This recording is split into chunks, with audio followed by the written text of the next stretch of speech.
प्रिय छात्रों, आज मैं गोधुली भाग 1 के गद्य खंड के पाठ पधारो महारे देश पर चर्चा करूंगी। इसके लेखक अनुपम मिश्र हैं। अनुपम मिश्र प्रसिद्ध कवि भवानी प्रसाद मिश्र के सुपुत्र हैं। भवानी प्रसाद मिश्र अत्यंत चर्चित कवि थे। उनकी प्रसिद्ध कविता है सतपुरा के घने जंगल। तो आइए हम लोग पहले देखते हैं सतपुरा के घने जंगल की कुछ पंक्तियां। सतपुरा के घने जंगल, नींद में डूबे हुए से ऊँघते अनमने जंगल। झाड़ ऊंचे और नीचे, चुप खड़े हैं आंख नीचे। घास चुप है, काश चुप है, मूक साल पलाश चुप है। बन सके तो धसो इनमें, धस न पाती हवा जिनमें। सतपुरा के घने जंगल, ऊँघते अनमने जंगल।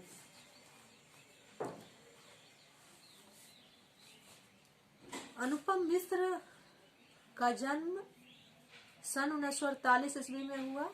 वे हिंदी के मूर्धन्य कवि भवानी प्रसाद मिश्र के सुपुत्र हैं। उनके जीवन के प्रारंभिक वर्ष छत्तीसगढ़ में एक छोटे से गांव में बीते। उनकी प्रारंभिक शिक्षा हैदराबाद में हुई और मुंबई में हुई। बाद में वे दिल्ली आ गए और यहीं से संस्कृत में एमए किया। उन्होंने सन 1969 ईस्वी में गांधी शांति प्रतिष्ठान में कार्यभार संभाला और तभी से इस संस्था के पर्यावरण प्रकोष्ठ में सेवारत हैं।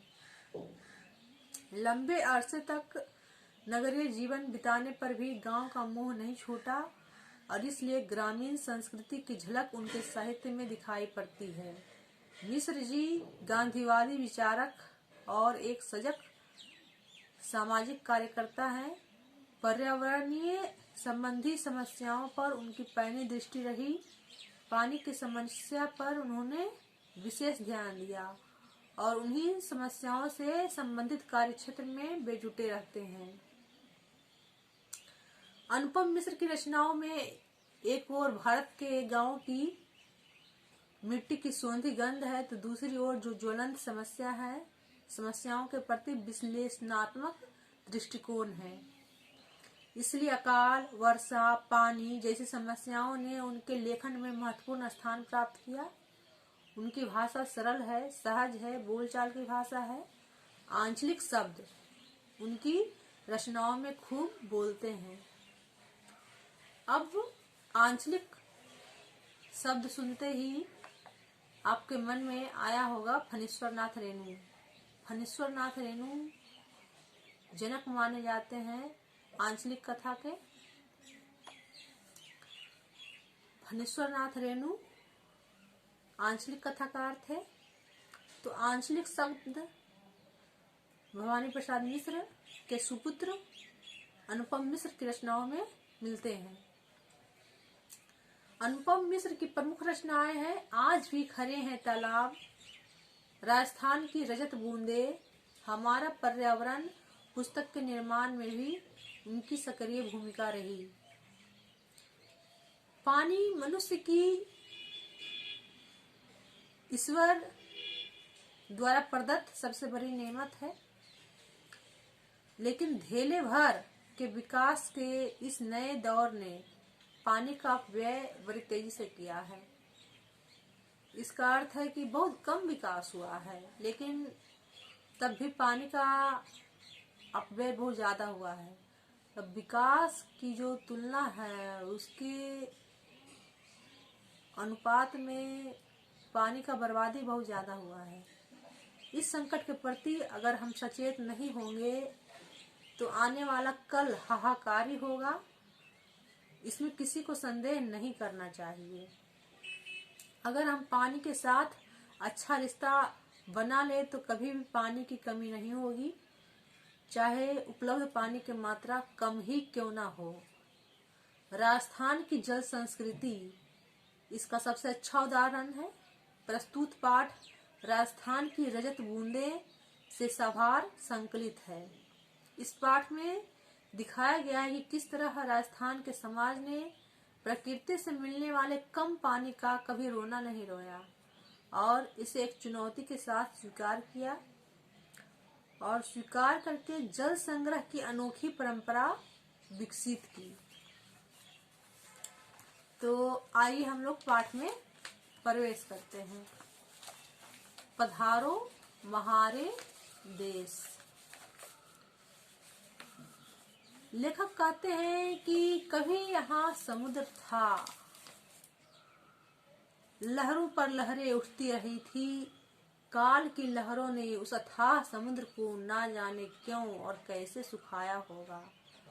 अब यहाँ रेत का समुद्र है, लहरों पर लहरें अभी भी उठती है, अर्थात बालुका स्तूप अभी भी बनते हैं।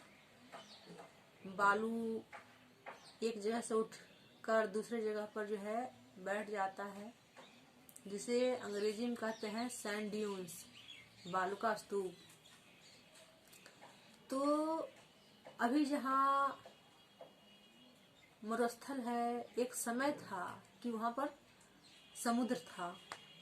प्रकृति के एक विराट रूप को दूसरे विराट रूप में समुद्र से मरुभूमि में बदलने में लाखों वर्ष लगे होंगे। तो प्रकृति का एक विराट रूप है समुद्र और दूसरा विराट रूप है मरुस्थल। तो एक विराट रूप से दूसरे विराट रूप में बदलने में लाखों वर्ष का समय लगा होगा।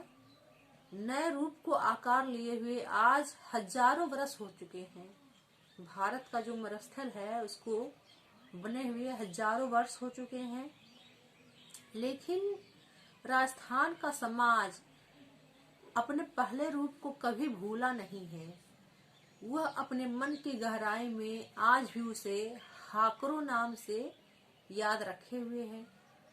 कोई 1000 वर्ष पुरानी डिंगल भाषा में और आज की राजस्थानी में भी हाकरो शब्द उन पीढ़ियों की लहरों में तैरता रहा है जिसके पुरखों ने कभी समुद्र नहीं देखा था।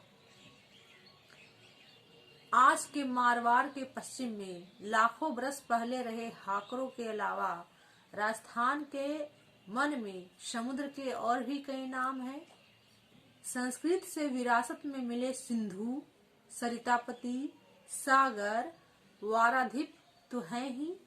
आज वह देधान, वडनीर, वारहर, सफरा, भडार जैसे संबोधन भी हैं।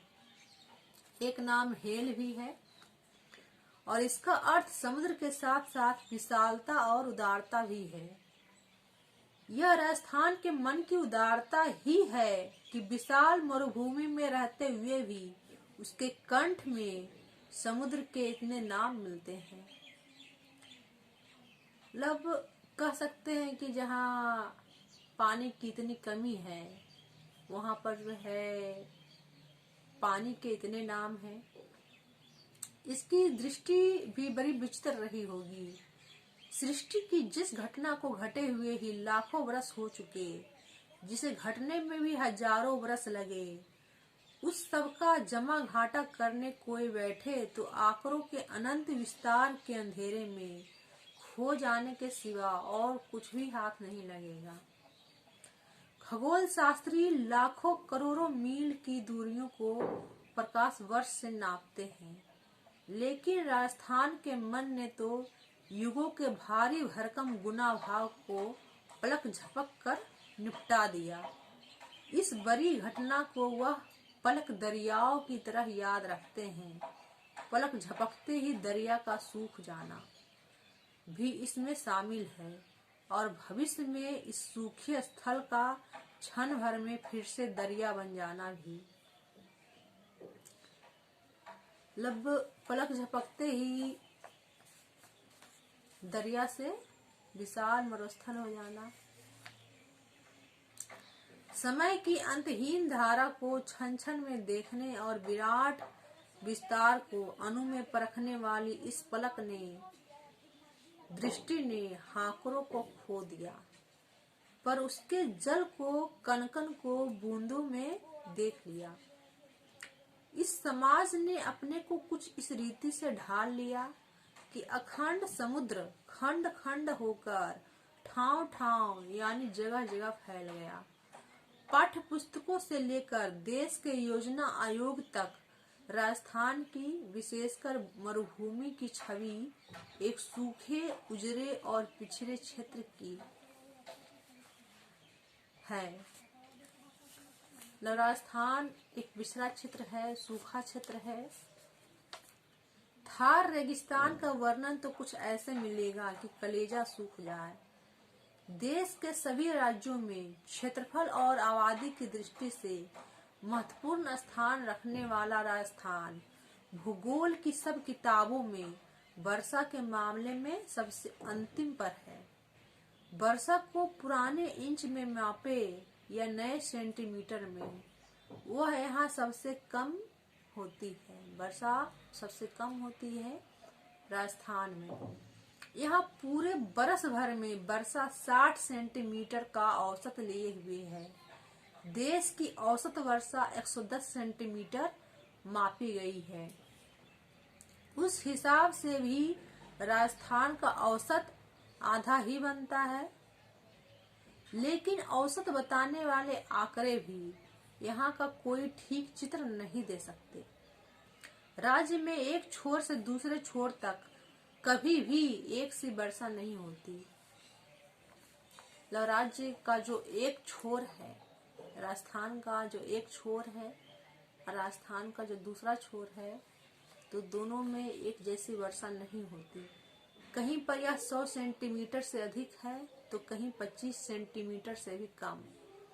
भूगोल की किताबें प्रकृति को, वर्षा को यहाँ अत्यंत कंजूस महाजन की तरह देखती है और राज्य के पश्चिमी क्षेत्र को इस महाजन का सबसे दयनीय शिकार बनाती है।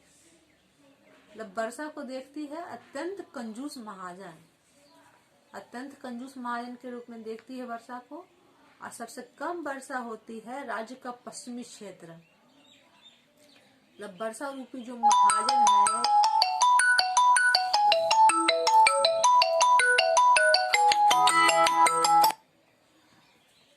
वर्षा रूपी जो महाजन है उसका